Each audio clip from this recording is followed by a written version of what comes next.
জনাব Abdul Salam Murshidi, senior vice president Bangladesh football federation, মাননীয় সংসদ সদস্য খুলনা থেকে, যার মনে হয়। তো উনার বিরুদ্ধে আমি একটা অভিযোগ এনে রিট দায়ের করেছিলাম যে উনি গুলশানের যে বাড়িটিতে থাকেন, দাম প্রায় 300 কোটি। এই বাড়িটির মালিক উনি নন। এই বাড়িটির মালিক হচ্ছে কি রাষ্ট্র, মানে গণপূর্ত। পরবর্তীতে বিভিন্নভাবে 3টা ডিপার্টমেন্ট তদন্ত করে রিপোর্ট দিল, রাজুক, গণপূর্ত আর হচ্ছে গিয়ে দুদক, দুর্নীতি দমন কমিশন।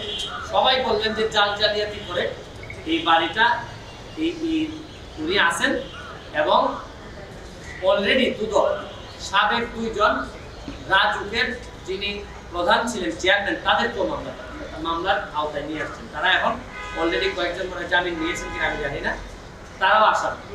কিন্তু সবচেয়ে দুঃখজনক বিষয় হচ্ছে কি, যে যিনি এই বাড়িটিতে আছেন, জালিয়াতির যে সুবিধা, মানে প্রসিড অফ দ্য ক্রাইম বলে একটা শব্দ আছে, মানে আপনি ক্রিমিনাল অ্যাক্টিভিটিস করে, ধরেন আপনার কাছ থেকে আমি টাকা নিয়ে নিলাম 50 লাখ, আমাদের জেলে টেলে নিলেন, কিন্তু টাকাটা আমার সাথে দিয়ে দিলেন। বিষয়টা হচ্ছে গিয়ে উনি যে এই ক্রাইম করে যে বাড়িটা দখল করে আছে, উনি মামলা যাই হচ্ছে, বাড়িতে তো উনি আরামে আছে, আয়েশের সাথে আছে। এর মানে এই টাকাটা বা এই যে অপহরণকৃত বা এই যে ছিনতাইকৃত টাকাটা প্রসিড অফ দ্য ক্রাইম, এটা ওনার সাথেই এখন আছে। গত 3-4 দিন ধরে জাজমেন্টের জন্য ছিল, আজকেও জাজমেন্টের জন্য ছিল। আমরা আশা করছিলাম যে আজকে জাজমেন্ট হবে, কিন্তু ওই উনি রেসপন্ডেন্ট নাম্বার 5 এর পক্ষে আয়েশা মানে সালাম মুর্শিদি সাহেবের পক্ষে এসে আদালতে সময় চেয়েছেন। আদালত বলেছেন যে আসলে এখন সময়টা কি দরকার, কারণ এটা তো প্রমাণিত যে এটা অ্যাবান্ডন প্রপার্টি, এটা কোনোভাবে রিলিজ হয় না। এখন উনি কতটুকু এটাতে জালিয়াতি করছেন কি করছেন না, এটা ডিপার্টমেন্ট অন্যরা দেখে, কিন্তু এইটা নিশ্চিত যে উনি এটা অ্যাবান্ডন প্রপার্টি, রাষ্ট্রের প্রপার্টিতে উনি দখল করে অন্যায়ভাবে দখল করে আছে। এই মামলাটা বেশি ইম্পর্টেন্ট এই কারণে, হয়তো বাংলাদেশে আরো বিভিন্ন জায়গায় মানুষ দখল করে আছে। এটা মনে হতে পারে যে ওদের পেপারটা তো আসে নাই, সালাম মুর্শিদির পেপারটা আসছে কি, সালাম মুর্শিদি সাহেবের পেপারটা আসছে হচ্ছে কি, উনি হচ্ছেন গিয়ে সরকারি দলের একজন মেম্বার অফ পার্লামেন্ট। উনি তার ব্যবসায়িক সম্প্রদায়ের তার একটা অবস্থান আছে, উনি এই ব্যবসায়িক সমিতির নেতাও ছিল।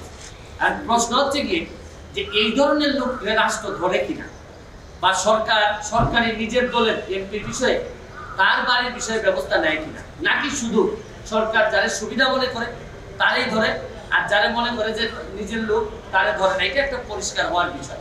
যেহেতু উনি বাংলাদেশ আওয়ামী লীগের মতো একটা সংগঠনের ব্যানারে, নৌকার ব্যানারে এমপি হয়েছে, এমপি হওয়ার পর আমার কাছে মনে হয় যে প্রেশারটা আরো হাই, যে এই ধরনের লোক যদি এই দখল করে থাকতে পারে তাহলে আইন শৃঙ্খলা পরিস্থিতির অবনতি হবে।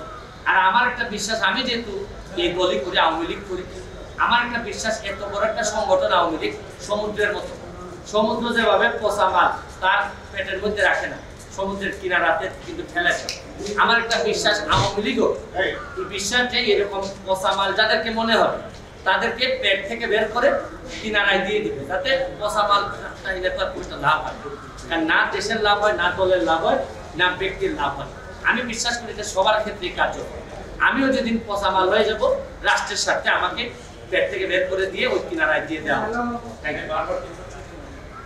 এবং বিভিন্ন গ্রাউন্ডে তো সময় তারা চাচ্ছে, যেমন আদালত তো মানে নিশ্চয়ই বিষয়টা তো এরকম না, তাদের কথাও শুনেন, আমাদের কথাও শুনেন। একটা ন্যায় বিচার করতে গেলে কি ধরনের একটা বিষয় কি জানেন, আমি এই ব্যাপারে বলছি না, অনেক ক্ষেত্রে দেখবেন যে একটা অনেকেই করে যে যখন দেখবেন যে তার সম্ভাবনা একেবারেই নাই, তখন একটু লম্বা করার চেষ্টা করেন যে আচ্ছা পরিস্থিতিটা বদলায় কিনা, দেশের পরিস্থিতি বদলায় কিনা, অমুক হয় কিনা, তমুক হয় কিনা, যদি একটু লম্বা করতে পারি তাইলে হয়তো ঘটনাটা একটু বদলাই দেওয়া যায় কিনা। আর নাইলে আপনি চিন্তা করতে পারেন যে দুদক এই রিপোর্ট দিতে কত সময় নিছে। দুদক তো সময় নিছে, নিয়ে লাস্টে বলছে কি সবাই দায়ী, তবে যিনি বাসায় থাকেন, বাসা দখল করে যিনি আছেন তিনি দায়ী। একদম দুদকের মন আর সালাম মুর্শিদি সাহেবের মন দুইটাই অনেক সরল। Thank you.